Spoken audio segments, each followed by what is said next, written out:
미국에서 충격적인 일이 벌어졌습니다. 현재 미국에서 같은 사건들로 상처받고 있는 미국인들이 계속해서 늘고 있는데요. 돈이 아무리 많아도 1, 2년은 기다려야 만날 수 있는 한국인들이 있습니다. 도대체 미국인들이 왜 이렇게까지 한국인들을 만나고 싶어 하는 걸까요? 오늘 사연의 주인공은 운명처럼 그런 한국인을 만났습니다. 그리고 그녀는 본인에게 생긴 놀라운 변화를 경험하게 되는데요. 과연 어떤 일들이 있었던 것인지 오늘 이야기 바로 시작하겠습니다. 저는 미국에서 카페 사장이자 한 아이의 엄마인 리디아예요. 저는 인생이 이렇게 빠르게 변할 줄은 상상도 못했어요. 뉴욕의 분주한 패션 매장에서 성공적인 매니저로 일하고 있었는데 어느 순간 제 카페를 운영하며 어린아이를 키우게 됐어요. 매일매일이 길게 느껴지고 때로는 제가 올바른 선택을 했는지 스스로에게 의문이 들었어요. 지금 말씀드릴 이 이야기는 저의 모든 도전들이 뜻밖의 발견으로 이어질 수 있다는 것을 제가 배운 이야기예요. 모든 건 아이가 태어났을 때 시작됐어요. 저는 아기와 함께하는 하루하루가 너무 소중했지만 곧 카페 운영과 아기를 돌보는 시간 사이에서 균형을 맞추는 것이 얼마나 어려운 일인지 깨닫게 되었죠. 꿈과 성공으로 가득 찬 삶을 위해 열심히 노력해왔지만 이제는 기저귀, 쏟아진 커피, 그리고 끊임없는 걱정으로 제 하루하루가 채워졌어요. 카페를 순조롭게 운영하고 싶었지만 저 혼자만의 힘으로는 부족했어요. 그래서 제 카페를 관리하는 동안 아기를 믿고 맡길 수 있는 사람이 꼭 필요했어요. 뉴욕에서 최고의 베이비시터에 관한 이야기를 많이 들었어요. 어떤 사람들은 일본인 베이비시터에 대해 이야기하곤 했는데 일본인 베이비시터는 구하기가 쉽지 않았어요. 하지만 만약 저의 시간을 아껴주고 저의 아기를 사랑으로 보살펴줄 수 있는 특별한 분을 찾을 수만 있다면 돈은 상관없으니 꼭 구하고 싶었어요. 그런 분을 찾게 되어 잠시나마 쉴 수 있을 거라 생각하니 안도감이 들었어요. 그래서 저는 최고의 베이비시터를 찾기 시작했어요. 여러 에이전시에 연락을 돌려 몇 분의 후보자 분들을 만날 수 있었어요. 인터뷰 때마다 스스로 설렘과 긴장감이 교차하는 걸 느꼈고 제 앞에 계신 분이 제 바쁜 삶에 평화를 가져다 줄 수 있기를 간절히 기도했어요. 그런데 마음에 드는 베이비시터 분을 만나기가 쉽지 않았어요. 그렇게 시간이 지나면서 제 희망은 서서히 사라지기 시작했어요. 그러던 어느 날 미사키라는 후보자가 제 관심을 끌었어요. 저는 미사키를 처음 만난 날을 아직도 잊지 못해요. 서류상으로는 일본 출신이라고 되어 있어서 제 마음속에 그렸던 완벽한 모습에 딱 맞아 떨어졌거든요. 저는 그녀와 면담을 마친 후 제게 도움이 되는 분이라고 굳게 믿고 베이비시터로서 채용했어요. 처음에는 미사키가 꽤 믿음직스러워 보였어요. 예의 바르게 웃으며 제 아기를 충분히 잘 돌봐줬거든요. 그래서 이제는 모든 게 괜찮아질 거라는 생각을 했어요. 그런데 시간이 지나면서 뭔가 어딘가 이상한 작은 점들이 눈에 띄기 시작하더니 점점 뭔가 잘못되고 있다는 걱정이 커져만 갔어요. 그래서 아기가 안전한지 확인하기 위해 거실에 작은 카메라를 몰래 설치했는데요. 다음날 저녁 녹화를 확인했을 때 제 마음은 무너졌어요. 제 화면 속에는 미사키가 있었어요. 하지만 그녀는 아기를 돌보는 대신 냉장고에서 간식을 집어들고 아기와 놀거나 아기를 돌보기보다는 오히려 소파에 누워 TV쇼에 완전히 빠져 있었어요. 침실에서 들리는 아기의 울음소리는 전혀 신경 쓰지 않고 있었어요. 그 순간 저는 마음속에서 배신감과 슬픔이 동시에 밀려왔어요. 어떻게 아기를 저렇게 내버려 둘 수 있는 거지? 저는 눈앞에서 벌어지는 일이 믿기지 않았어요. 제 아기는 사랑스러운 돌봄과 따뜻한 관심이 필요했는데 미사키는 그런 건 전혀 신경 쓰고 있지 않아 보였어요. 두근거리는 가슴을 겨우 진정시키고 집으로 달려가자마자 거실로 들어가면서 저는 제 감정을 미처 추스리지 못한 채 미사키에게 소리쳤어요. 어떻게 제 아기를 그렇게 방치할 수 있어요? 제 목소리는 분노와 걱정으로 떨리고 있었어요. 미사키는 텔레비전에서 고개를 돌리며 차가운 표정으로 저를 바라보더니 마치 아무렇지도 않다는 듯한 침착한 어조로 저는 제 방식대로 일을 하고 있을 뿐이에요. 라고 대답했어요. 그 대답은 저를 더욱 화나게 만들었어요. 제 신뢰가 완전히 깨지는 순간이었죠. 그 순간 그녀에게 가졌던 감정들이 모두 배신감으로 바뀌게 되었어요. 저는 제 아기를 이렇게 부주의하게 대하는 사람을 제 삶에 들릴 수 없었어요. 어떻게 아기의 울음소리를 무시할 수가 있을까요? 그날 저녁 그녀를 바로 해고했어요. 그날 이후 저는 모든 것에 대해 의심을 품기 시작했어요. 정말 제 아기를 진심으로 돌봐줄 베이비시터를 찾을 수 있을지 걱정이었죠. 제가 너무 까다로운 건지 아니면 그냥 운이 없는 건지 고민도 했어요. 실망감이 제 마음을 짓눌렀고 아기를 돌보면서 동시에 카페를 운영하는 책임감에 점점 길을 잃고 압도당하는 느낌을 받았어요. 며칠 밤 동안 침대에 누우면 CCTV 속 그 장면이 머릿속에서 계속 떠올라 잠을 이루지 못했어요. 침대에 누운 채 미사키의 대답을 곱씹으며 그녀의 성격에 대해 제가 너무 까다로웠던 건 아니었는지 생각했어요. 하지만 CCTV 속에서 울고 있던 아기가 잊혀지지 않았어요. 제 아기는 많은 사랑과 관심이 필요한 시기예요. 저는 저의 아기를 사랑과 관심으로 챙겨주실 분이 필요했던 거지, 단순히 일만 처리하는 사람이 필요했던 게 아니거든요. 그 후로 저는 제 아기를 누구에게 맡길 때마다 매우 조심스러워졌고, 심지어 다시 타인을 믿는 것에 대해 두려움까지 생겼어요. 그리고 과연 진심으로 믿을 수 있는 베이비시터분을 만날 수 있을지 계속 걱정이 들었어요. 시간이 지나면서 제 마음은 의심과 걱정으로 가득 차고 있었어요. 미사키와의 안 좋은 경험 이후로 일과 육아에 허덕이는 삶에 계속 빠져 있었어요. 여전히 도움의 손길이 필요한 상황이었고 제 아기를 돌봐줄 베이비시터가 꼭 필요한 상황이었어요. 매일매일 저는 진심으로 아기를 돌봐줄 수 있는 분을 찾기 위해 여러 베이비시터 에이전시와 전화와 온라인 상담에 많은 긴 시간을 보냈어요. 시간이 흐를수록 절실히 필요한 도움을 받을 수 없을 것 같아 점점 희망이 줄어드는 듯한 느낌이었어요. 그러던 어느 날 평소 제 사정을 잘 알고 있던 지인이 새로운 분을 소개해 주셨어요. 그녀의 이름은 지연이었고 한국인이었어요. 처음에는 솔직히 조심스러웠어요. 이미 한 번 상처를 받았기 때문에 너무 쉽게 신뢰하고 싶지 않았거든요.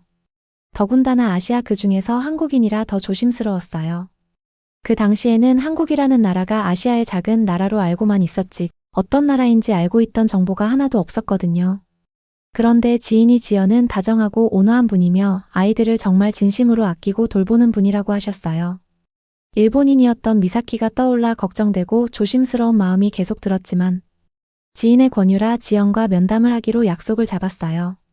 지연을 만나기로 한 날 저는 평소보다 더 긴장한 채로 출근을 했어요.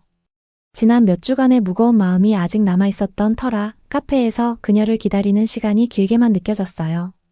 그러다 가게 문에 달려있던 차인벨 소리가 울리며 가게 문이 열렸는데 따뜻한 미소를 지으며 걸어오는 지연이 눈에 들어왔어요. 그녀는 너무나도 차분해 보였으며 처음 만나는 자리였지만 저를 편안하게 해주기 위해 배려해주고 있다는 게 느껴졌어요. 그녀의 눈빛은 다정했고 인사도 부드러웠으며 말에는 진심이 가득 차 있었어요. 이전에 만났던 많은 베이비시터 분들과는 확연히 분위기가 달랐어요. 저희는 카페 구석 작은 테이블에 앉아 이야기를 나눴어요. 지연은 자신에 대해 조용히 이야기해 주었어요. 그녀는 한국에서 자라셨다고 말씀하시면서 가족과 서로를 사랑으로 대하는 것이 얼마나 중요한지 설명해 주셨어요. 그녀의 말은 단순했지만 이야기 속에는 따뜻함이 가득했어요. 어린 시절의 추억, 즐거운 가족 모임, 그리고 부모님이 서로를 얼마나 아끼셨는지에 대한 이야기들을 들려주셨어요. 지연이 이야기할 때마다 눈에 비치는 열정을 보며 제 마음도 서서히 열리기 시작하는 것을 느꼈어요. 이야기를 나누는 동안 지연은 제 아기와 제가 겪고 있는 어려움에 대해 조심스럽게 질문해 주셨어요.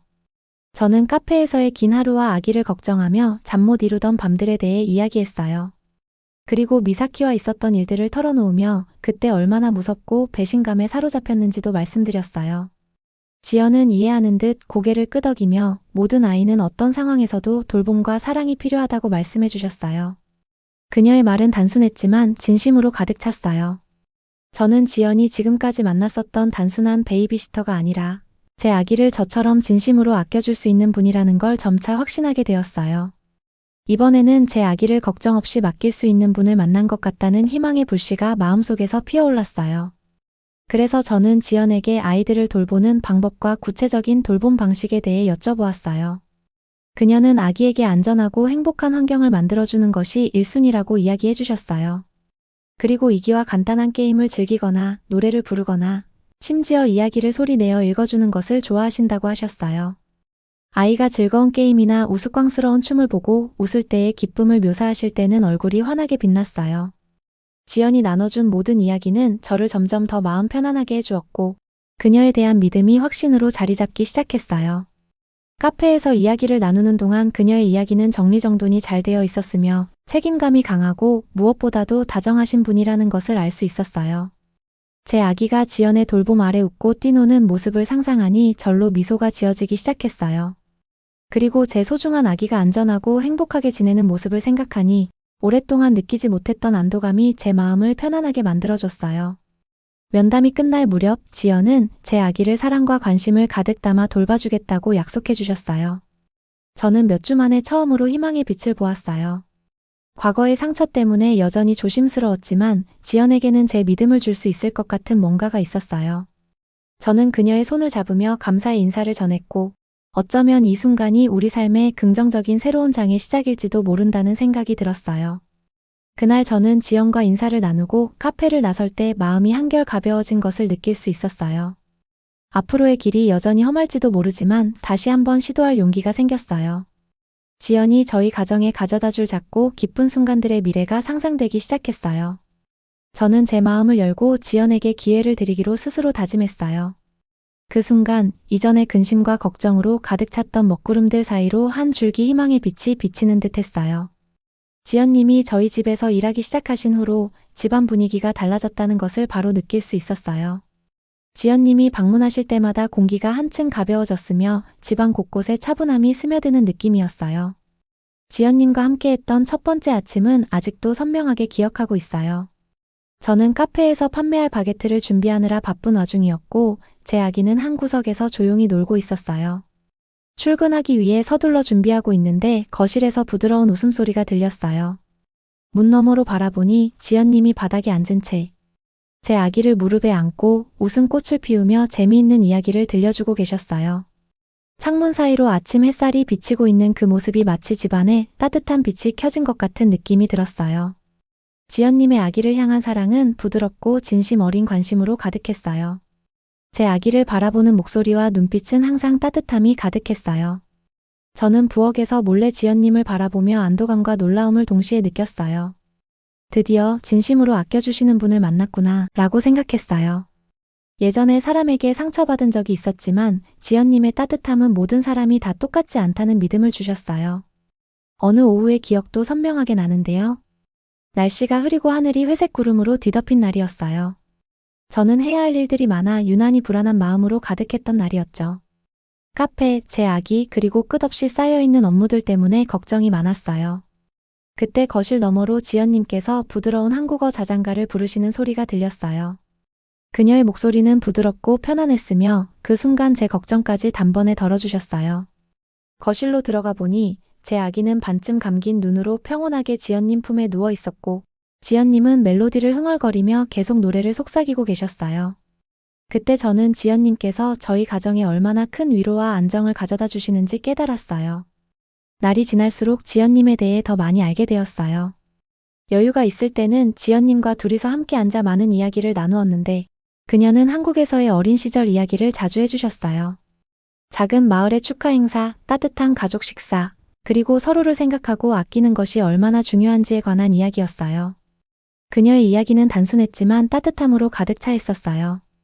가족과 사랑을 얼마나 소중하게 여기시는지 눈에 보일 정도였어요. 지연님을 만나기 전만 하더라도 한국에 대한 관심이 전혀 없었으며 아는 것도 없었어요. 그러다 보니 아시아의 작은 나라라는 편견과 오해가 많이 있었어요. 하지만 지연님과 많은 시간을 보내다 보니 점점 한국에 대해 관심과 호기심이 생기기 시작했어요. 지연님의 다정한 말과 따뜻한 미소에 어느새 익숙해졌지만 이제는 그녀가 간직한 한국 문화에 대해 더 알고 싶어졌어요. 지연님은 종종 한국의 고향에 대해 이야기해 주시곤 했는데 그 이야기들이 제 마음속에 생생한 그림을 그려줬어요. 그래서 저는 한국은 정말 어떤 곳일까? 혹은 거기 사람들은 어떻게 사랑과 돌봄을 표현할까? 라는 생각을 하게 됐어요. 그래서 지연님께 한국에 관한 궁금한 점들을 질문 드리기 시작했어요. 어느 아침 지연님이 제 아기에게 밥을 먹이시던 중에 지연님, 고향인 한국에서의 어린 시절은 어땠는지 좀 더 이야기해 주실 수 있을까요? 라고 여쭤보았어요. 그러자 지연님은 미소를 지으시며 부드럽고 차분한 목소리로 따뜻한 가족 식사, 밝은 마을 축하 행사, 그리고 사람들이 정이라는 깊은 애정을 나누는 특별한 방식을 설명해 주셨어요. 이웃들이 서로 포옹하며 인사하는 모습이나 가족들이 모여 함께 식사하며 웃음을 나누는 이야기를 들으며 제 삶의 또 다른 면을 돌아보게끔 해주셨어요. 긴 식탁에 음식이 가득 차 있고 모두가 웃고 이야기하는 모습, 전통 한국 음악 소리가 공간을 채우는 장면을 상상했어요. 그 모습은 뉴욕의 바쁘고 때로는 외로운 제 생활과는 너무나 달랐어요. 한국에는 강한 공동체 의식과 서로를 아끼는 문화가 있어서 매 순간이 특별하게 느껴진다는 걸 이해할 수 있게 되었죠. 지연님은 제게 간단한 한국어 단어들도 가르쳐 주셨어요. 그중 하나가 사랑이라는 단어였어요. 그녀는 그 단어를 말할 때마다 얼굴에 환한 빛이 번졌고 그 목소리에서는 따뜻함으로 가득 찼어요. 함께 단어를 연습할 때 제가 처음에는 소리를 헷갈려 발음을 어려워해도 부드럽게 미소 지으며 다시 해보라고 격려해 주셨어요. 한국어 발음을 할 때마다 마치 하나하나의 단어가 고향에서 온 작은 보물의 열쇠처럼 느껴졌어요. 그 작은 수업들은 우리가 함께하는 시간을 더 풍성하게 만들어 주었어요. 또 저는 지연님을 통해 서로를 아끼고 배려하는 한국 문화의 아름다움을 다시 한번 느낄 수 있었어요. 어느 날은 지연님께서 고향이 그리웠는지 재료들을 손수 구해 오셔서 부엌에서 떡을 만들어 주셨어요. 떡을 만드는 요리 과정을 직접 설명해 주시며 쌀가루에 물을 섞고 반죽을 만들며 정성스럽게 모양을 잡으시는 모습을 저도 함께 옆에서 작업을 하며 지켜보았었죠. 그녀는 특별한 날 어머니께서 떡을 만드시던 이야기를 해주시며 요리를 손수 만들어 주었는데 그녀의 손길 하나하나가 본인이 한국에 있을 때 가족에게서 받았던 사랑을 담고 있는 듯 느껴졌어요. 그 모습을 보면서 저는 음식과 추억 그리고 전통이 연결되는 방식에 깊은 감명을 느꼈어요. 떡을 만드는 단순한 행위로 한국 전통에서 서로가 서로를 배려하는 따뜻함을 느낄 수 있었죠. 음식은 단순히 먹는 것이 아니라 가족의 사랑과 배려를 기억하고 나누는 방법이라는 걸 알 수 있었죠. 떡이 완성될수록 주방은 달콤하고 포근한 향기로 가득 차서 제 마음도 한결 가벼워졌어요. 이런 따뜻한 한국의 문화와 전통들이 저희 집에도 전해질 수 있구나 하는 생각이 들었어요. 그 후 몇 주 동안 그녀는 더 많은 이야기를 들려줬어요. 한복을 입고 어른들께 세배하고 덕담을 듣는 한국의 명절에 대해 봄을 맞이하는 축제부터 가을의 수확을 기념하는 행사까지 각각의 축제마다 의미가 있다는 이야기를 하는데 그녀의 이야기에는 소박한 디테일로 가득 차 있었어요. 한가족 모임, 함께 나눈 식사 등 미국에서 자란 저와는 너무나 다른 삶이었지만 사랑과 배려로 가득 찬 모습이 마치 영화 한 편처럼 느껴졌어요. 그녀와 나눈 모든 대화는 제 생각을 넓혀주었어요. 저는 점점 우리 집에도 한국 문화의 작은 조각들을 녹여보려고 했어요. 때때로 거실에 부드러운 한국 음악을 틀어놓았고 또 그녀가 알려준 레시피로 간단한 한국 간식들을 만들어 보기도 했어요. 그녀에게 배운 작은 시도들을 할 때마다 예전에는 낯설기만 했던 한국이라는 나라와 점점 가까워지고 있다는 느낌이 들었어요. 저는 문화란 단순히 음식이나 단어만이 아니라 감정, 기억, 그리고 서로를 이어주는 유대라는 걸 깨닫게 됐죠.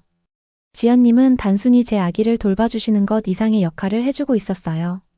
그녀를 통해 한국 문화의 한 조각을 우리 일상에서 얻을 수 있었어요. 그녀가 만들어준 모든 한국 음식은 단순한 음식이 아니라 하나의 이야기이자 그녀의 고향 한 부분을 담고 있는 듯 했어요. 지연님이 새로운 것을 소개해 주실 때마다 제 아기는 환하게 웃었고 제 아기가 행복해하며 세상을 향한 호기심을 보이는 모습을 보며 저 또한 너무 감사한 마음이 들었어요. 지연님의 돌봄은 부드럽기만 한 것이 아니라 매우 체계적이었어요. 그녀는 항상 계획을 가지고 있었으며 제 아기가 좋아하는 게임과 하루 일과를 작은 노트에 정리해 두었어요. 그녀는 그 일정을 꼼꼼히 따르며 제 아기가 오랜 시간 혼자 있지 않도록 신경 써주셨어요. 그런 세심한 관심과 주의는 지연님께서 단순히 베이비시터로서 일을 하는 분이 아니라 진심으로 저희 가족의 한 구성원이라는 것을 느끼게 해줬어요. 날이 갈수록 지연님에 대한 저의 믿음과 신뢰는 점점 더 커져갔어요. 미사키와의 안 좋은 경험 이후로 항상 가슴 한켠에 자리 잡고 있던 불안감은 이미 사라졌으며 그 자리를 지연님으로부터 안정감과 배려받고 있다는 느낌으로 가득 채울 수 있었어요. 그녀의 배려와 사랑은 제 아기뿐만 아니라 저까지도 치유해주고 있었던 거였죠. 돌이켜보면 지연님께서 우리 가정에 얼마나 큰 변화를 가져다 주셨는지 쉽게 알 수 있어요. 그녀의 사랑이 가득한 돌봄, 사려 깊은 말들, 그리고 그녀의 한국 문화가 보여주는 아름다움은 제게 새로운 삶의 시각을 열어주었어요. 이제 저는 진정한 돌봄은 마음에서부터 우러나온다는 것을 알게 되었고 지연님을 만나게 된 사실에 매일 감사하고 있답니다. 이제 저의 인생은 안정감으로 전환됐어요. 매일매일이 새 출발인 것 같고 뉴욕의 가장 흐린 날에도 희망의 빛이 보이는 것 같았죠. 예전에는 제 아기를 제대로 돌봐줄 분을 찾을 수 있을지 의심했던 어두운 시절이 있었는데 그날들이 이제는 정말 멀게 느껴져요. 이제는 지연님과 함께 있으니 마음이 가볍고 웃음이 절로 나는 일상으로 가득했어요. 지연님께서 저희 가정의 안정을 선물해 주신 거죠. 저는 지연님께 먼저 장기 계약에 대해 말씀드리면서 제 아기가 자랄 때까지 계속 돌봐주실 것을 부탁드렸어요. 이제 그녀는 단순한 베이비시터가 아니라 가족 같은 존재가 되었어요. 제 아기와 함께 놀아주실 때 부드러운 웃음소리와 세심한 터치를 볼 때마다 제 걱정들은 완전히 사라졌다는 것을 알게 되었죠. 그녀의 존재가 우리 집을 따뜻하고 포근한 빛으로 채워주고 있었어요. 어느 오후 카페 문을 닫은 후 공원 벤치에서 저는 조용한 분위기 속에서 앉아 있었어요. 희미한 조명 아래 저를 감싸는 저녁의 고요함 속에서 창밖으로 분주한 뉴욕 거리를 바라보며 지금까지 지나왔던 시간을 생각했어요. 제가 겪은 수많은 실수와 좌절들을 돌아보니 지금 이만큼이나 많은 것이 변했다는 게 믿기지 않았죠. 지연님 덕분에 제 아기뿐만 아니라 저 또한 그녀의 돌봄과 사랑을 받고 있었다는 걸 알 수 있게 되었죠. 저는 그녀와 계속 함께하며 사랑, 존중, 그리고 따뜻함으로 가득 찬 집을 눈을 감고 상상했어요. 오늘은 카페에서 제 이야기를 친구들과 손님들에게 들려드려요. 어려웠던 시절과 지연님을 만나 모든 것이 어떻게 변했는지를 말씀드렸어요. 편견에 가득 찼던 한국 문화를 받아들이는 과정과 그것이 우리 가정에 가져다준 사랑, 따스함, 그리고 희망에 대해 이야기해드렸죠. 누구나 편견의 시각 너머를 바라보고 변화에 열려 있으면 인생에도 좋은 일이 일어날 수 있다는 믿음을 가지시라고 격려해드리고 싶어요. 저는 지연님을 통해 마음을 열고 사랑을 맞이할 때 밝은 새로운 미래가 가능하다는 것을 배웠어요.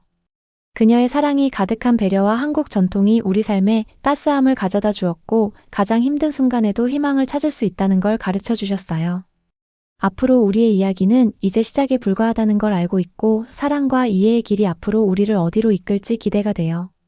자, 오늘은 한국에 대한 오해가 있었던 뉴욕 워킹맘 리디아 씨의 이야기였습니다. 오늘의 사연 들으시면서 여러분의 마음에 따뜻한 감동 한 잔이 되셨을까요? 오늘의 감동 사연 재밌게 들으셨다면 구독과 좋아요 부탁드리고요. 다음에도 여러분들 마음에 따뜻함 남겨드릴 수 있는 감동 한 잔 준비해 오겠습니다. 오늘도 따뜻한 하루 되시고요. 끝까지 시청해주신 모든 분들 감사합니다.